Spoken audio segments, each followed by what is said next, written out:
আসসালামু আলাইকুম। তো আজকে আপনাদেরকে দেখাবো যে মানে মহান আল্লাহ পাকের সবচেয়ে কাছে একজন বন্ধুর বাড়িটা।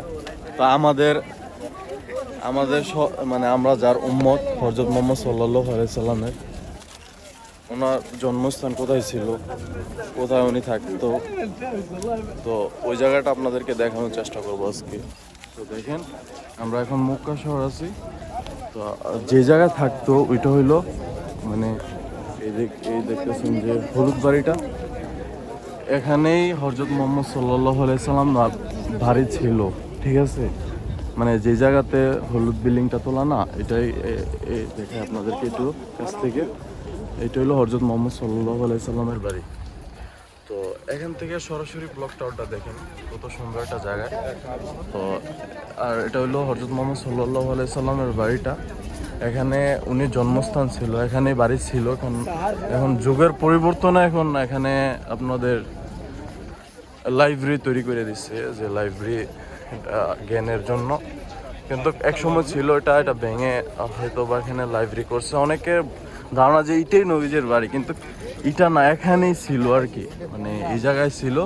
কিন্তু যুগের পরিবর্তনে আজকে মানে এটাকে সরকার ভেঙে এখন লাইব্রেরি করে দিচ্ছে। তো আমরা বন্ধুরা একসাথে আছি কি নবীজের বাড়িতে। অনেকেরই স্বপ্ন যে এই নবীজের বাড়ির কাছাকাছি দেখা বা নবীজের বাড়িটা দেখা গেছে মক্কা শহর। বন্ধু কিছু বলো যে আলহামদুলিল্লাহ, আল্লাহর কাছে হাজারো কোটি শুকরিয়া। সকালে আসতে যাইতে নবীজির বাড়িটা দেখে যাইতে পারি, আল্লাহর কাছে শুকরিয়া আদায় করি।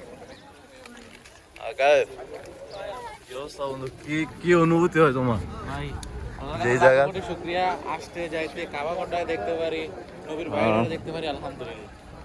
এই দেখেন কত সুন্দর, এই দেখেন কত হাজি, মাশাল্লাহ। তো আমরা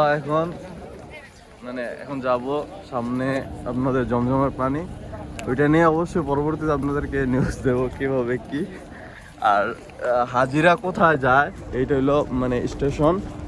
আপনাদেরকে অবশ্যই সব ভিডিও দেখতে চাইলে অবশ্যই সাবস্ক্রাইব করবেন, আর অবশ্যই লাইক কমেন্ট শেয়ার অবশ্যই চাই।